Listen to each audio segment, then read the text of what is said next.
मुख्यमंत्री देवेंद्र फडणवीस यांनी सादर केलेल्या अर्थसंकल्पात शेतकऱ्यांना पुण्यश्लोक अहिल्यादेवी होळकर शेतकरी सन्मान योजनेअंतर्गत शेतकऱ्यांना 2 लाख रुपयांची कर्जमाफी, नियमित कर्ज परतफेड करणाऱ्या शेतकऱ्यांना अनुदान म्हणून 50,000 रुपये देण्यात येणार.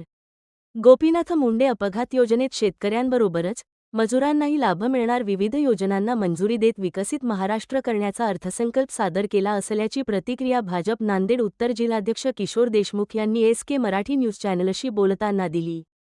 यावेळी नगराध्यक्ष प्रतिनिधी प्रवीण देशमुख, उपसभापती तातेराव वाकोडे, भाजपाचे अशोकराव बुटले, माजी सभापती व्यंकटराव साखरे, प्रदेश चिटणीस रामराव भालेराव, सचिव पंडितराव लंगडे, युवानेते विराज देशमुख, अभिषेक गुरखेल, माजी तालुकाध्यक्ष जठन मुळे, उमाकांत सरोदे, किशोर शहाणे, आनंद वैद्य, बाळू माटे, माजी नगरसेवक शिवराज जाधव, जिल्हा सरचिटणीस संतोष पवार यांच्यासह भाजप पदाधिकारी व शेतकरी उपस्थित होते.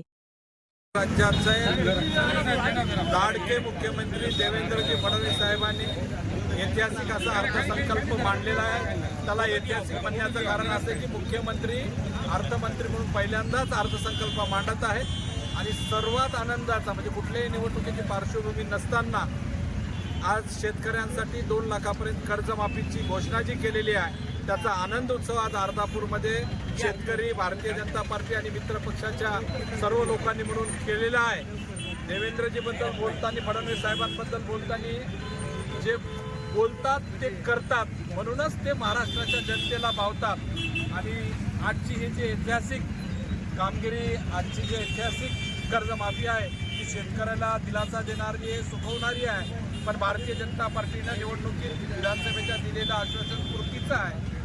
आज राज्यामध्ये देवेंद्रजी फडणवीस, रवींद्र चव्हाण साहेब, जिल्ह्यात अशोक चव्हाण साहेब व सर्व सन्मानी आमदारांच्या नेतृत्वात त्या कर्जमाफीचं सगळे आम्ही स्वागत करत आहोत. आणि शेतकऱ्यांमध्ये प्रचंड आनंदाचं वातावरण आहे. शेतकऱ्यांचा तर आनंदी आहेतच, याचा व्यापारावरही परिणाम होत आज जे मार्केटमध्ये कमी जास्त आहे तो व्यापारसुद्धा वाढणार आहे. त्यामुळे सर्वच प्रकारच्या लोकांमध्ये याचा मोठा आनंद आहे.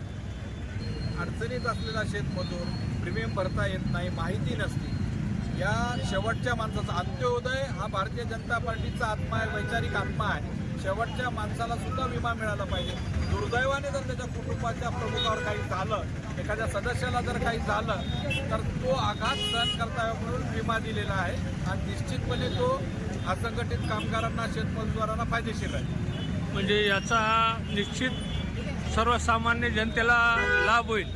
शेवटच्या घटकाला सुद्धा त्याचा लाभ होईल.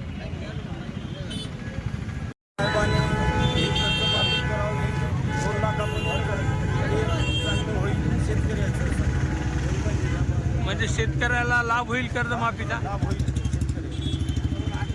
कर्जमाफी